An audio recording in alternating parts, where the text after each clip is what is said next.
Hi hello வணக்கம் மக்களே, welcome back to my channel. இன்றைக்கி ஒரு சூப்பரான படத்தோட எக்ஸ்ப்ளனேஷன் தான் பார்க்க போகிறோம்.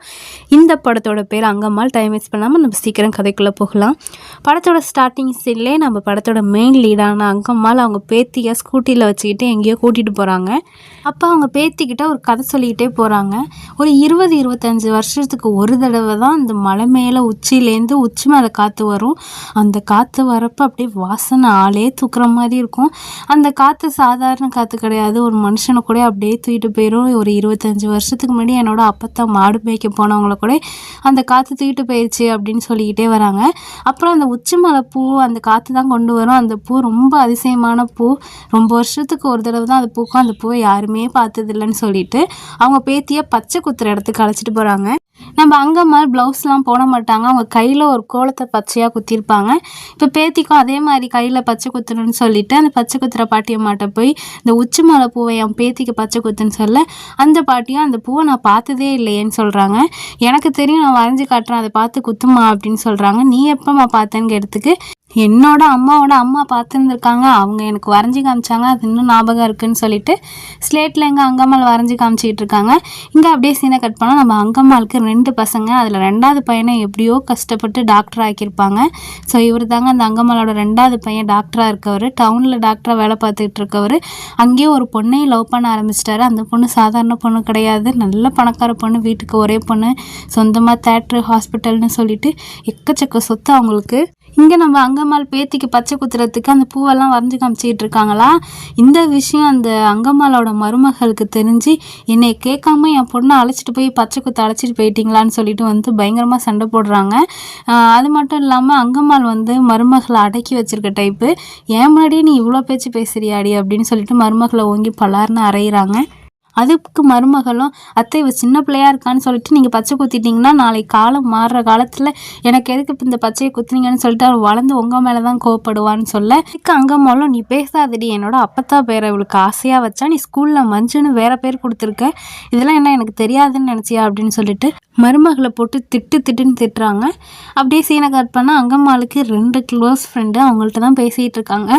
அதில் ஒருத்தவங்க பேர் பேச்சியம்மாள். நம்ம அங்கம்மாளும் பேச்சியம்மாள் மட்டும்தான் அந்த ஊரில் இன்னும் சட்டை போடாமல் இருக்காங்க, மீதி எல்லாருமே ப்ளவுஸ் போட ஆரம்பிச்சிருவாங்க. இந்த பேச்சியம்மாளுக்கு கொஞ்சம் உடம்பு முடியாமல் இருக்குது, அவங்க தனியாக தான் இருக்காங்க, ஹஸ்பண்டு இறந்து போயிட்டாரு, பிள்ளைங்களும் கிடையாது.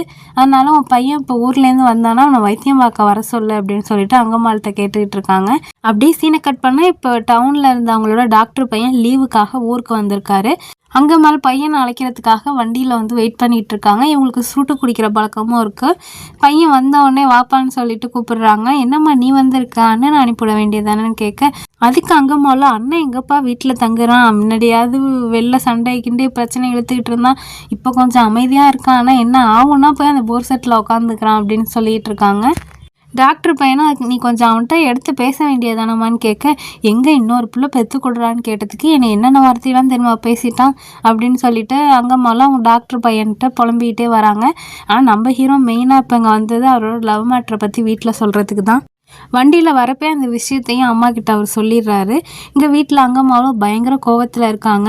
எல்லாம் அவன் இஷ்டத்துக்கு ஆடணும்னு நினச்சிருந்தீங்கன்னா யாரும் இங்கே இருக்காதீங்க, இங்கே வீட்டில் இருக்கணும்னா என் பேச்சு கேட்குறவங்க மட்டும் இல்லைன்னா கிளம்பி போயிட்டே இருன்னு சொல்லிட்டு கோவமாக பேசிகிட்டு இருக்காங்க. அடுத்து மருமகள்கிட்ட கஞ்சி வச்சியா இல்லையான்னு கேட்க, இதை வச்சுட்டா அத்தைன்னு சொல்லிட்டு அவங்களும் கஞ்சி வச்சு கொடுக்குறாங்க. இவங்கெல்லாம் அந்த கஞ்சியை வாளியில் ஊற்றிக்கிட்டு எங்கே போகிறாங்கன்னா, இவங்களுக்கு பேச்சியம்மான்னு சொல்லிட்டு ஒரு ஃப்ரெண்டு இருக்காங்க, அவங்களுக்கு ஹஸ்பண்டும் இல்லை குழந்தையும் இல்லாதனால தனியாக தான் இருக்காங்க, உடம்பு முடியாமல் கூட இருந்திருப்பாங்க இல்லையா, அதை பற்றி தன்னோட டாக்டர் பையன்கிட்ட சொல்லி கொஞ்சம் வைத்தியம் பார்ப்பான்னு சொல்லியிருப்பாங்க. அதுக்கு நம்ம டாக்டர் பையனும், ஏமா நான் ஊருக்கு வரதே ரெஸ்ட் எடுக்க தான், இங்கேயும் அங்கே வைத்தியம் பாரு இங்கே வைத்தியம் பாருன்னு என்னை கூப்பிட்டுக்கிட்டே இருக்க, தொந்தரவு பண்ணிகிட்டே இருக்கேன்னு சொல்லிட்டு திட்டி விட்டுருப்பாரு. இதில் நம்ம அங்கம்மாளுக்கும் ரொம்ப வருத்தம் இருந்தாலும் அந்த வெளில காட்டிக்காமல் கஞ்சி வச்சு பேச்சியம்மாளோட வீட்டுக்கு போய் அவங்களுக்கு கஞ்சி ஊட்டி கொடுத்துட்டு இருக்காங்க.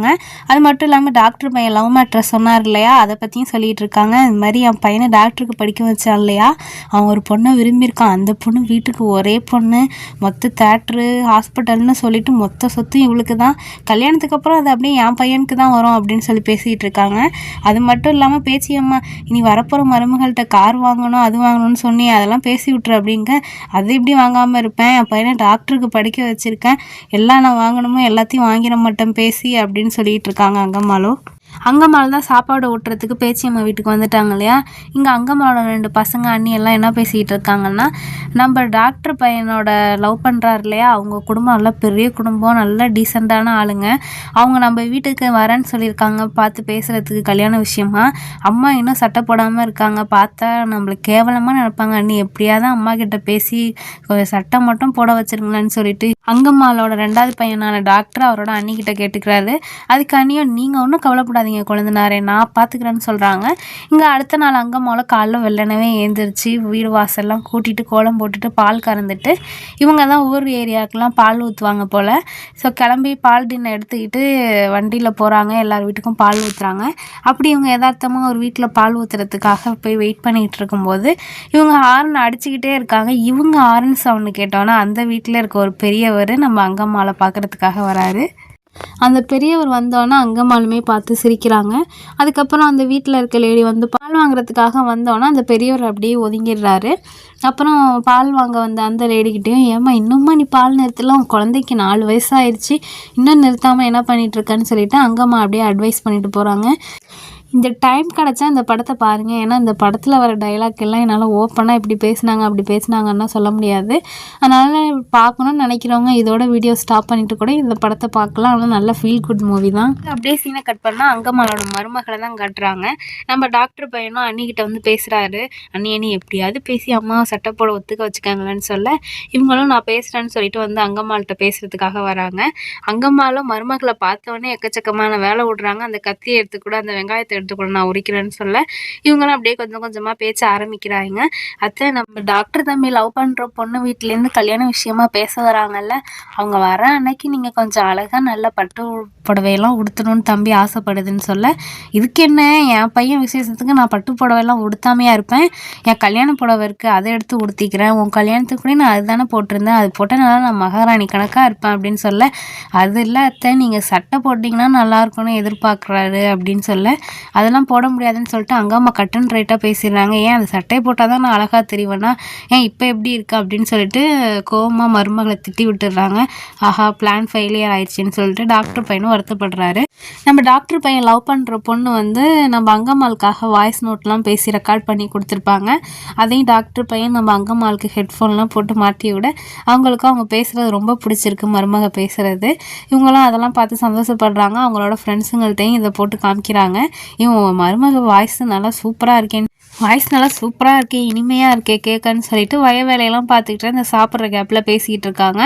அங்கம்மாள் வந்து வட்டிக்கும் பணம் விட்டு வசூல் பண்ணிக்கிட்டு இருக்காங்க. இவங்க எக்கச்சக்கமான வேலை சைடில் இவங்க முடிஞ்ச வரைக்கும் பண்ணிக்கிட்டு இருக்காங்க. அது மட்டும் இல்லாமல் அங்கம்மாள்னாலே ஒரு கௌரவம், அவங்கள பார்த்தாலே எல்லாம் பயப்படுவாங்க. அந்த அளவுக்கு அவங்க கெத்தாக வாழ்ந்துகிட்டு இருக்காங்க ஊரில். அங்கம்மாள் வந்து அவங்க மருமக போட்டு பேசின கேசட்டை வந்து அவங்க ஃப்ரெண்டான பேச்சியம்மாளுக்கும் போட்டு காமிக்கிறாங்க. அதையும் அவள் கேட்டுட்டு நல்லா அழகாக பேசுகிறாள் இங்கிலீஷ் வார்த்தைகளான்னு சொல்லிட்டு இவங்களும் பேசிக்கிட்டு இருக்க, ஓ இவ்வளோ பெரிய படித்த பொண்ணுங்கிறனால தான் உன் பையன் உன்னைய சட்டை போட சொல்கிறானாமா அப்படின்னு சொல்லிட்டு பேச்சியம்மாளும் கேட்குறாங்க. அதுக்கு பக்கத்தில் இருக்க இன்னொருத்தவங்களும், ஆமாம் நம்ம செட்டில் எல்லாருமே சட்டை போட்டாச்சு, நீயும் இந்த பேச்சியம்மாவை மட்டும்தான் சட்டை போடாமல் இருக்கீங்க, சட்டை போட்டால் நல்லா தானே இருக்குன்னு சொல்லிட்டு அவங்களும் எடுத்து சொல்லிகிட்டு இருக்காங்க. அதுக்கு அங்கம்மாளோ, ஐயா அதெல்லாம் போட்டால் கசகசன்னு இருக்கும், அதெல்லாம் நான் நல்லாவா இருக்குது அப்படின்னு சொல்லிட்டு அங்கம்மாளும் பேசுகிறாங்க. அங்கம்மாள் பால் ஊற்ற போகிற இடத்துல ஒரு பெரியவரை பார்த்து சிரித்தாங்க இல்லையா, அந்த பெரியவரோட மருமக வந்து குழந்தைக்கு 4 வயசாகியும் இன்னும் தாய்ப்பால் நிறுத்தலைன்னு சொல்லிட்டு அதுக்காக தான் நம்ம அங்கம்மாள் அவங்க வீட்டுக்கு வந்திருக்காங்க. ஒரு 10 நாள் வேப்பிலையை அரைச்சி தடவினீங்கன்னா தானாகவே குழந்தை பால் கூடையை நிறுத்தினோம்னால என் 2வது பையனுக்கு அப்படி தான் நிறுத்தினேன்னு சொல்ல, அங்கே இருக்க இன்னொரு லேடியோ டெய்லியும் ஒரு 10 நாளைக்கு கொஞ்சம் கோச்சிக்காமல் வந்து அரைச்சி கொடுத்துரு அங்கம்மா அந்த வேப்பிலையன்னு சொல்ல, உடனே அங்கம்மாள் நம்ம வீட்டு நான் அரைச்சி தராமல் இருப்பேன்னா 10 நாள் நானே வந்து என் கைப்பட அரைச்சி தரேன்னு சொல்கிறாங்க. இதை கேட்டு அந்த பெரியவரும் சிரிக்கிறாரு. இங்கே சீனை கட் பண்ணால் ஏதோ ஒரு விசேஷ வீட்டுக்கு தான் வந்திருக்காங்க. நம்ம டாக்டர் பையன் அவங்க அண்ணியை பார்த்து, அண்ணி எப்படியாவது அம்மாவை சட்டை போட வச்சுருங்க அண்ணி, உங்களை தான் மழை போல நம்பியிருக்கான்னு சொல்கிறாரு. அந்த விசேஷமும் நல்லபடியாக போயிட்டுருக்கு. அந்த விசேஷ டயத்தில் நம்ம அங்கம்மாள் கேசரி செஞ்சுருப்பாங்க. அந்த கேசரியை தனியாக ஒரு பாத்திரத்தில் போட்டு மாடிப்படியில் ஏறுறாங்க. அந்த மாடிப்படி மேலே தான் அந்த பெரியவர் நிற்பார். அங்கம்மாள் பாத்திரத்தோடு வரதை பார்த்தோன்னே இவரும் கடகடன்னு படியில் இறங்கி வராரு. அங்கம்மாள் இந்த கேசரியை சாப்பிட்டு பாரு, நான் செஞ்சது தான்னொன்னே இந்த பெரியவரும் எடுத்து சாப்பிட்டுட்டு ஒன்றுமே சொல்லாமல் சிரிச்சுக்கிட்டு அங்கேருந்து நகர்றாரு. அங்கம்மாள் கூட என்ன எதுவுமே சொல்லாமல் போகிற, டேஸ்ட் எப்படி இருக்குன்னு கேட்குறாங்க. அவர் எதுவுமே சொல்லாமல் போயிடுறாரு பயந்துக்கிட்டு. அங்கம்மாள்னாலே ஒரு பயம்தான் எல்லாருக்குமே. அது மட்டும் இல்லாமல் அந்த விசேஷ வீட்டில் நம்ம ஹீரோக்கு சொந்தக்கார பொண்ணு, அதாவது தங்கச்சி முறை இருக்க ஒரு பொண்ணுக்கு 10,000 ரூபாய்க்கு ஒரு பட்டுப்புடவையே ஹீரோ எடுத்து கொடுத்துருப்பாரு. அதை பற்றி தான் எல்லாம் பேசிகிட்டு இருக்காங்க. இதை வெளில உட்காந்து காதில் வாங்கின நம்ம அங்கம்மாளோட ஃப்ரெண்டும் பாத்தியா உன் மகன் 10,000 ரூபாய்க்கு பட்டுப்புடவை எடுத்து கொடுத்துருக்கான்னு பேசிக்கிட்டு இருக்கும்போது அங்கம்மாள் ஒருவேளை எனக்கு எடுத்திருப்பானோ, எல்லாம் எதுக்கு என்னை சட்டை போட வைக்கிறதுக்காக தான் பண்ணுறான் அப்படின்னு சொல்லிட்டு அங்கம்மாளும் புரிஞ்சுக்கிறாங்க. அடுத்த நாள் மருமகள்கிட்டையும் இதை பற்றி கேட்க, ஐயோ அப்படிலாம் இல்லையே அத்தை அப்படின்னு சொல்ல, எனக்கு புரியுது அவன் என்னை சட்டை போட வைக்க தான் இதெல்லாம் பண்ணுறான்னு. ஏன் என் பையனுக்காக நான் என்ன சட்டை என்ன வேட்டியை கூட கட்டிட்டு வந்து நிற்பேன், சட்டை போட்டுக்க மாட்டேனான்னு சொன்ன உடனே எல்லாருக்குமே பயங்கர சந்தோஷம். நம்ம டாக்டர் பையனும் ரொம்ப சந்தோஷப்படுறாரு. அடுத்த நாளே என்ன நம்ம டைலரை கூப்பிட்டு அளவெடுத்து சட்டை துணி தைக்கிறதுக்கான ஏற்பாடெல்லாம் பண்ணுறாங்க. இதில் அங்கம்மாளுக்கு சுத்தராக விருப்பமே இல்லை, இருந்தாலும் பையன் கேட்டானேன்னு சொல்லிட்டு பையனுக்காக ஒத்துக்கிறாங்க. அந்த அளவெடுத்து இவங்களுக்கு சட்டையுமே தைச்சிடுறாங்க. அடுத்து இவங்களை மேக்கோவரும் பண்ணுறாங்க. மூக்குத்தியெல்லாம் சின்னதாக போட்டு பொட்டு வச்சு விட்டு, எப்போதும் இவங்க கொண்டையே தானே போட்டுக்கிட்டு இருந்திருப்பாங்க. இப்போ மருமக ஜடையெல்லாம் பின்னி விடுறாங்க. நம்ம அங்கம்மாவை அலங்கரித்து மருமகளும் கொண்டு வந்து டாக்டர் பையன்ட்டு காட்ட, டாக்டர் பையனுக்கு ரொம்ப சந்தோஷம். அம்மா இதாம்மா உனக்கு நல்லா இருக்குன்னு இப்படியே இருமான்னு சொல்கிறாங்க. சரின்னு அங்கம்மாளும் ஓகே சொல்லிவிட்டு எப்போதும் போல் பால் ஊற்ற போகிறாங்க. எல்லாருமே ஒரு மாதிரி கேலி கிண்டலோட சிரிக்கிறாங்க. என்ன அவங்க பையன் உங்களே சட்டை போட வச்சுட்டான் நாட்டுக்கு அப்படின்னு சொல்லிட்டு ஒரு மாதிரி ஏளனமாக சிரிக்கிற மாதிரி அங்கம்மாளுக்கும் தோணுது. பத்தாயிரத்துக்கு ரொம்ப ஊர்க்காரவங்களாம் கிண்டல் பண்ணுறாங்க. என்ன சினிமாலையா நடிக்க போகிற சட்டையெல்லாம் போட்டிருக்க அப்படின்னு சொல்லிட்டு. இதெல்லாம் ஒரு பக்கம். அடுத்து வரவங்களை எப்படி வெல்கம் பண்ணுங்கிறதையும் சொல்கிறாங்க. கண்டபடி நீ வீட்டில் திட்டுற மாதிரிலாம் பேட் வேர்ட்லாம் சொல்லாதம்மா, வந்தவங்களாம் அழகாக வாங்க, நல்லா இருக்கீங்களா, சாப்பிட்டீங்களா அப்படின்னு டீசெண்டாக பேசுமான்னு சொல்லிட்டு பேசுகிறது கொண்டு சொல்லித்தராரு நம்ம டாக்டர் பையன். எப்போதும் யாராவது அங்கம்மாள் பேசுனா மறுபேச்சே பேச மாட்டாங்க, அமைதியாக போயிடுவாங்க யாரையாவது கிண்டல் பண்ணால் கூட. இப்போ எல்லாம் எதிர்த்து யாராவது கிண்டல் பண்ணால் கூட அங்கம்மாளையும் திரும்ப கலாய்ச்சிட்டு போகிறாங்க. அங்கம்மாள் என்ன நினைக்கிறாங்கன்னா, நம்ம சட்டை போட்டனால தான் நமக்கான மரியாதை குறைஞ்சிருச்சு போல் அப்படின்னு சொல்லிட்டு ரொம்பவே வருத்தப்படுறாங்க. அதுக்கப்புறம் சட்டையை வழக்கம் போல் கழட்டி வச்சுட்டு, அவங்க வர அன்னைக்கு நான் போட்டுக்கிறேன்ப்பா அப்படின்னு சொல்ல, இன்னமும் நீ வர அன்னைக்கு போட்டுக்கிறேங்கிற, இனிமேல் இப்படியே இருமா, இதுதாம்மா வழக்கம், காலத்துக்கு ஏற்ற மாதிரி நம்ம மாறிட்டு போகிறதில்ல அப்படின்னு சொல்லிட்டு பையன் மறுபடியும் அட்வைஸை போடுறாரு. அடுத்து அங்கம்மாளோட பல்லெல்லாம் கரையாக இருக்கும். வெத்தலை பாக்கெல்லாம் போட்டு பத்தாததுக்கு இவங்க சிகரெட்டு வேறு குடிக்கிறாங்க. சிகரெட்டில் சுருட்டு குடிக்கிறாங்களா, அதனால் பல்லெல்லாம் கரையாக இருக்கும். அதனால் ஒரு டென்டலையும் வர வச்சு இந்த கரையெல்லாம் சரி பண்ண முடியுமான்னு பார்த்துக்கிட்டு இருக்காரு. இதெல்லாம் பற்றி இவங்களோட பேச்சியம்மான ஒரு ஃப்ரெண்டு இருக்காங்க இல்லையா, அவங்களுக்கு எப்போதும் இவங்க தானே கஞ்சி கொண்டுட்டு போவாங்க. அவங்க தனியாக இருக்காங்க, உடம்பு முடியாமல் இருக்காங்க இல்லையா. அதே மாதிரி இப்போயும் கொண்டு போய் கொடுக்கும்போது பேச்சியம்மா என்ன சொல்கிறாங்கன்னா, உன்னை பார்த்தா எனக்கு பாவமாக இருக்குது அங்கம்மாள்னு சொல்கிறாங்க. அதுக்கு நம்ம அங்கம்மாள், ஏன் என்னை பார்த்தா ஏன் பாவமாக இருக்குது, நல்லா ஹீரோயின் நல்லா தானே இருக்கேன்னு கேட்க, இல்லை உனக்கு பிடிக்கலன்னா ஏன் கஷ்டப்பட்டு இதெல்லாம் பண்ணிக்கிட்டு இருக்க அப்படின்னு சொல்லி அவங்களும் கேட்குறாங்க. பேச்சியம்மா என்ன சொல்கிறாங்கன்னா, அது மட்டும் இல்லை உன் பையனுக்கு உன்னை பார்த்தா அருவருப்பாக இருக்கான், வரவங்க நம்மளை அசிங்கமாக நினச்சிடக்கூடாதுன்னு சொல்லிட்டு உன் பையன் இப்படிலாம் உன்னை பண்ண சொல்லிகிட்டு இருக்கான்னொன்னே இவங்களுக்கு ரொம்ப வருத்தமாயிருது. நம்ம பெற்று வளர்த்து கஷ்டப்பட்டு படிக்க வச்ச பிள்ளை நம்மளை பார்த்து அருவருப்பாக இருக்குன்னு சொல்லிடுச்சேன்னு சொல்லிட்டு, இருந்தாலும் அதை அவங்க வெளிக்காட்டிக்காமல் என் பையன் அப்படிலாம் சொல்லியிருக்க மாட்டான்னு சொல்லிட்டு வீட்டுக்கு வராங்க. வீட்டுக்கு வந்த அங்கம்மாலும் மூத்த பையன்கிட்ட விசாரிக்கிறாங்க. ஏன் இந்த இளையவனுக்கு என் கூட ஏதாவது பிரச்சனையாக என்ன, ஏன் சரியாகவே பேச மாட்டேறான், அதான் சொன்ன மாதிரி சட்டையெல்லாம் போட்டனேப்பா அப்படின்னு கேட்க, அதெல்லாம் ஒன்றும் இல்லைம்மான்னு சொல்லிட்டு போகிறாரு. பத்தாததுக்கு பெரிய பையன் போய் அவங்க ஒய்ஃப் கிட்ட, ஏன் அம்மா இப்படி கஷ்டப்படுத்துறீங்க, அதுக்கு பிடிச்ச மாதிரி அது இருந்துட்டு போட்டுமேன்னு சொல்ல, பெரிய பையனோட ஒய்ஃபோ, நாங்களே கஷ்டப்பட்டு அவங்கள இப்போ தான் சட்டை போட வச்சுருக்கோம், நீங்கள் எதையும் பேசி கெடுத்து விட்றாதீங்கன்னு சொல்கிறாங்க. அங்கம்மாலும் வெங்காயம் உரிக்கலான்னு சொல்லிட்டு மருமகள் அந்த கத்தியை எடுத்து தர சொல்கிறாங்க.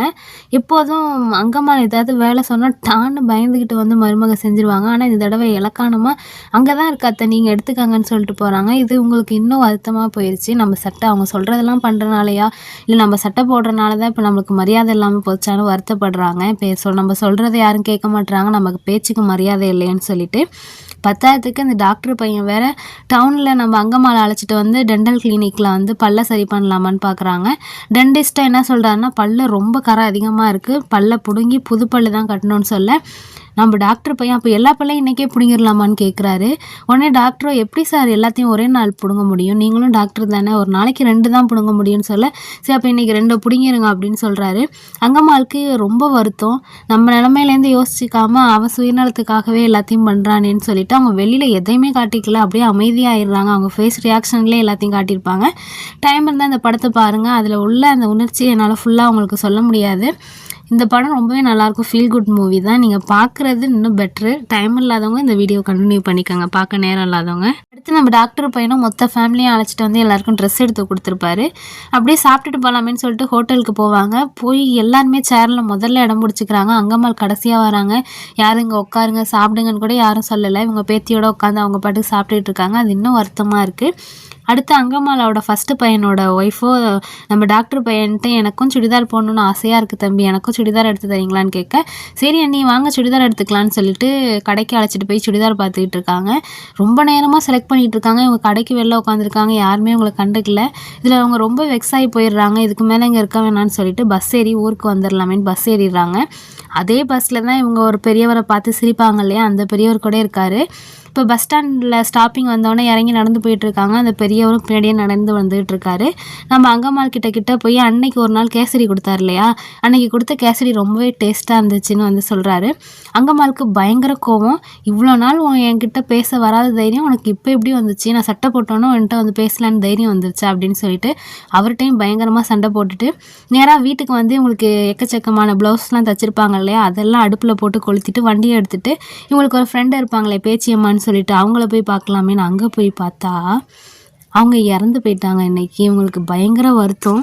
ஆல்ரெடி இவங்க எக்கச்சக்கமான மனவேதனையில் இருக்காங்க. இவங்களுக்குன்னு இருந்த ஒரு ஃப்ரெண்டுகிட்ட வந்து புலம்பலாமேன்னு பார்த்தா அவங்களும் இறந்து போயிடுறாங்களா. இவங்க ரொம்பவே வேதனையாக இருக்குது. அதுக்கப்புறம் கூடமாடே இருந்து அவங்களுக்கு தேவையானதெல்லாம் பண்ணிவிட்டு அவங்கள குளிப்பாட்டி நம்ம அங்கம்மாளுக்கு அவங்க பையன் எடுத்து கொடுத்த அந்த புடவையே இவங்களுக்கு குளிப்பாட்டிட்டு புது புடவை போடுவாங்க இல்லையா டெட் பாடி மேலே, அந்த புடவையே இவங்களோட ஃப்ரெண்டான பேச்சியம்மாள் மேலே போத்திட்டு அடக்கம் ஊர்வலம்லாம் நடந்துகிட்டு இருக்கு. இதை வந்து தூரத்துலேருந்து நம்ம டாக்டர் பையனோட ஃப்ரெண்டுமே பார்க்குறாங்க. அதே ஊரில் இருக்க ஃப்ரெண்டு, இங்கே பாத்தியா உனக்கு உங்கள் அம்மாவுக்கு நீ எடுத்து கொடுத்த புடவையே பாடி மேலே போட்டு எடுத்துகிட்டு போயிட்டு இருக்கது அப்படின்னு சொல்லிட்டு ஃப்ரெண்டுக்காரோ டாக்டர் பையன்ட்ட சொல்கிறாரு. அது மட்டும் இல்லாமல் இன்னொன்று உனக்கு தெரியுமான்னு சொல்லிட்டு என்ன சொல்கிறாருன்னா, பேச்சியம்மாள் வந்து ஹஸ்பண்ட் இறந்து போயிட்டாங்க, குழந்தை இல்லைன்னு சொன்னேன் இல்லையா, தனியாக தான் இருக்காங்கன்னு. அந்த பேச்சியம்மாளுக்கு கல்யாணம் ஆன புதுசில் அவங்க வீட்டுக்காரன் அவங்கள போட்டு குடிச்சிட்டு அடின்னு அடிச்சிருக்கான். இந்த தொல்லையிலேருந்து அவங்களால வெளில வராமல் ஒரு தடவை ஹெல்ப்புக்கு அங்கம்மாளை கூப்பிட்டுருக்காங்க. அங்கம்மாளும் பேச்சியம்மாவோட வீட்டுக்காரன் 3 பேர் தான் அந்த வீட்டில் இருந்திருக்காங்க. பிரச்சனை நடந்திருக்கு. பார்த்தா அவர் தடிக்கு விழுந்து தலையில் அடிபட்டு இறந்து போயிட்டாங்கன்னு சொல்கிறாங்க. ஆனால் இதை யாரும் நம்புற மாதிரி இல்லை. உன் அம்மா அங்கம்மா தான் அவரை கொண்டிருக்கணும் அப்படின்னு சொல்லிட்டு சொல்கிறாரு. உங்கள் அம்மா சாதாரணப்பட்ட ஆள் கிடையாது, உங்கள் அம்மாவே நீ ப்ளஸ் போட வைக்கணும்னு நினைக்கிற, அதெல்லாம் நடக்கிற காரியமானு சொல்ல இப்போ டாக்டர் பையனுக்கும் என்ன பண்ணுறதுன்னு தெரில. சரின்னு ஊர் தலைவரை போய் பார்க்கலான்னு சொல்லிட்டு இதை பற்றி பேச, இதெல்லாம் பொண்ணுங்க சமாச்சாரம் பண்ணா எப்படி இதெல்லாம் பேச முடியும், போட்டுக்கிறதும் போடாமல் இருக்கிறதும் அவங்க விருப்பம் தானேன்னு சொல்ல, இல்லையா இது நம்ம ஊர் பிரச்சனை இல்லை, யாராவது நம்ம ஊரில் இந்த மாதிரி சட்டை துணி போடாமல் இருந்தால் நம்ம ஊருக்கு தானே அசிங்கம் அப்படின்னு சொல்லிட்டு பஞ்சாயத்தை கூட்டுறாங்க. அப்பயும் வந்து அங்கம்மாள் அதெல்லாம் முடியாதுன்னு தான் சொல்லிட்டு போகிறாங்க, என்னாலலாம் போட முடியாதுன்னு. இவங்க வீடு வீடாக டெய்லியும் காலைல பால் கறந்து பால்லாம் ஊற்றுவாங்க இல்லையா, பிரச்சனை இல்லை, இவங்க 2 நாளாக பால் ஊற்றிருக்க மாட்டாங்க. இப்போ பேத்தி கூட தான் பேசிக்கிட்டு இருக்காங்க. பேத்தியோ ஏன் பாட்டிமா நீங்கள் சட்டை போட மாட்டேன்னு பிரச்சனை பண்ணுறீங்கன்னு கேட்க, இல்லாச்சி நான் கையில் பச்சை குத்திருக்கேன்னா அது சட்டை போட்டால் மறைஞ்சிடும், அதனால தான் போடலான்னு சொல்லிட்டு பேத்திக்கிட்ட சும்மா பேச்சு கொடுத்துட்டு இருக்கும்போது அந்த பெரியவர் வராரு.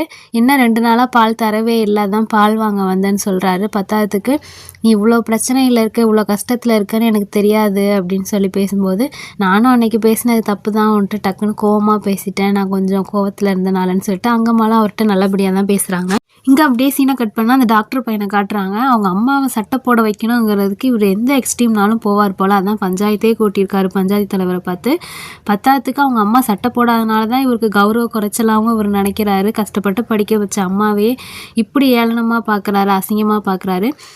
இவர் கொஞ்சமே டல்லாக இருக்கனால லவ் பண்ணுற பொண்ணு என்னாச்சு என்ன பிரச்சனைன்னு கேட்கும்போது, இந்த மாதிரி அம்மா சட்டை போட மாட்டுறாங்க, உங்கள் வீட்டிலேருந்து யாராவது வந்து பார்த்தா எங்களெல்லாம் கேவலமாக நினைக்க மாட்டீங்க அப்படின்னு கேட்கும்போது, லவ் பண்ணுற பொண்ணு என்னடா எங்கள் குடும்பத்தை பற்றி இவ்வளோ கேவலமாக நினைக்கிறேன், எங்கள் அம்மா அப்பாலாம் அப்படி நினைக்கக்கூடிய ஆளே இல்லை அப்படின்னு சொல்கிறாங்க. இருந்தாலும் டாக்டர் பையன் கேட்க மாட்டுறாரு, பயங்கரமாக லவ் பண்ணுற பொண்ணு சண்டை போடுறாரு. அதுக்கப்புறம் வீட்டுக்கு வந்த டாக்டர் பையனும் அம்மா கிட்ட மறுபடியும் எடுத்து பேசுகிறாரு.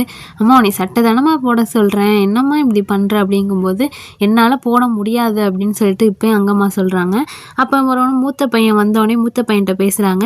என்னடா உன் ஒய்ஃபும் இவனும் சேர்ந்துக்கிட்டு என்னை சட்டை போடுங்கிறாங்க, நீ மூத்த பிள்ளை இதெல்லாம் என்னன்னு கேட்க மாட்டியாடான்னு கேட்க, மூத்த பிள்ளை இப்போ பயங்கரமாக சண்டை போடுறாரு.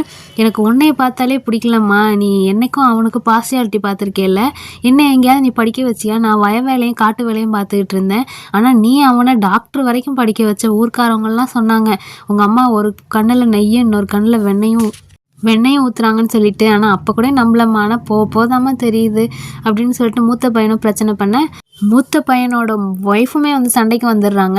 ஆமாம் என் ஹஸ்பண்ட் எதுக்கு நீங்கள் கொஞ்சம் கூட படிக்க வைக்கல, உங்கள் 2வது பிள்ளைய மட்டும் இவ்வளோ செலவு பண்ணி படிக்க வச்சிங்க, எங்களை பார்த்தா உங்களுக்கு எப்படி தெரியுது, உங்களுக்கு அடிமை வேலை பார்த்துட்டு இருக்கணுமா அப்படின்னு சொல்லிட்டு எக்கச்சக்கமான பிரச்சனையாகிடுது வீட்டில்.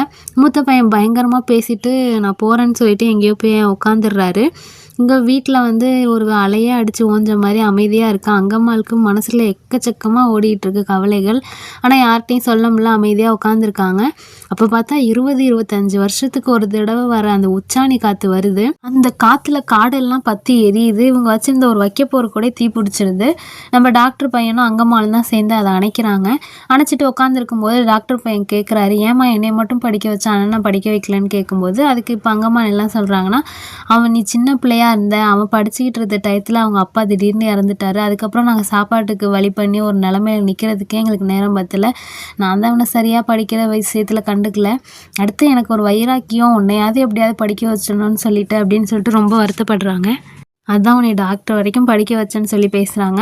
அடுத்து இப்போ கூட பாருங்கள், அந்த டாக்டர் பையன் அடுத்து ப்ளவுஸ் மேட்ருக்கு தான் வராங்க. அம்மா இன்னும் 2 நாள் தாம்மா இருக்குது, அவங்க வந்துடுவாங்க வீட்டுக்கு, அதனால் நீ எப்படியாவது சட்டை போடுமா ப்ளீஸ்மா அப்படின்னு சொல்ல, அன்றைக்கி ஒரு நாள் மட்டும் போட்டுக்கம்மா அப்படின்னு சொல்ல, அப்போ அன்றைக்கி ஒரு நாள் மட்டும் போட்டால் போதுமாப்பான்னு கேட்க, டாக்டர் பையனும் அப்புறம் என் கல்யாணத்துக்கு போட்டுக்கம்மா, அப்புறம் நாங்கள் எப்பப்பெல்லாம் வரோமோ அப்பப்பெல்லாம் போட்டுக்கோ அப்படின்னு சொல்கிறாரு. இதை கேட்டு அவங்களுக்கு என்ன சொல்கிறதுனே தெரில, சிரிச்சுக்கிட்டே சரிப்பான்னு சொல்கிறாங்க. அதுக்கப்புறம் அப்படியே அந்த 2 நாளும் போகுது. நம்ம டாக்டர் பையன் லவ் பண்ண வீட்டிலேருந்து எல்லாருமே வந்துடுறாங்க கல்யாண விஷயமா பேசுகிறதுக்காக. எப்போதும் போல் நம்ம டாக்டர் பையன் கேட்டுக்கிட்டதுக்காகவே இவங்களும் சட்டை போட்டு நல்லா அழகாக தலை சீவி அமைதியாக உட்காந்துருக்காங்க. ஏன்னா டீசெண்டாக பேசணும்னு சொல்லியிருக்காங்க இல்லையா, இவங்களுக்கு டக்கு டக்குன்னு எப்போதும் பேசுகிற மாதிரி வார்த்தை வந்துடும்னு சொல்லிட்டு இவங்க பேசாமல் அமைதியாக உட்காந்துருக்காங்க.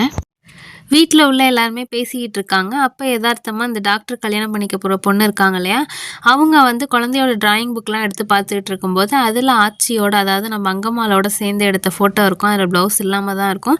அதை பார்த்துட்டு வா இவ்வளோ அழகாக இருக்காங்களேன்னு சொல்லி பார்த்துக்கிட்டே இருக்கும்போது அந்த பொண்ணோட அம்மா அப்பாவுமே வாங்கி பார்த்துட்டு, கையில் என்னப்பா ஒரு பச்சை குத்திருக்காங்க, அந்த டிசைன் ரொம்ப அழகாக இருக்கேன்னு சொல்லிட்டு அவங்க யாருமே இதை ஒன்றும் அப்படிலாம் நினைக்கல, ப்ளவுஸ் போடாமல் இருக்கிறத நல்லா இருக்கேன்னு தான் சொல்கிறாங்க. ஆனால் நம்ம டாக்டருக்கு தான் அவங்க அம்மா அசிங்கமாக இருக்கதா ஒரு ஃபீலு. ஸோ எல்லா ஃபங்க்ஷன் நல்லபடியாக முடிஞ்சிருச்சு, எல்லோரும் கிளம்புறேன்னு சொல்லிட்டு கிளம்புறாங்க. அவங்க கிளம்புன கொஞ்ச நேரம் கழிச்சே நம்ம டாக்டர் வந்து நம்ம அங்கம்மாள்கிட்ட பேசுகிறாரு. அம்மா இந்த மாதிரி அவங்க சொந்தக்காரவங்க ஃபங்க்ஷன் ஏதோ வச்சுருக்காங்களா நெக்ஸ்ட் வீக்கில், என்னையும் வர சொன்னாங்க, அதனால் நாளைக்கு கிளம்பி போகிறோமான்னு சொல்ல, அங்கம்மாளும் சரிப்பான்னு சொல்லிட்டு அமைதியாகவே இருக்காங்க. அவங்க மனசில் என்னென்ன ஓடுதுன்னு தெரியலை. அதே எதுவுமே பேசாமல் அப்படியே தூங்குறாங்க அவங்க பேத்தி பக்கத்துலேயே. அப்போ பேத்தி வந்து என்ன சொல்கிறாங்கன்னா, ஆச்சி நான் உன்னோட ஃபோட்டோ வேணும்னே தான் என் டிராயிங் புக்கில் வச்சு அவங்க பார்க்கணும் அப்படின்னு சொல்கிறா.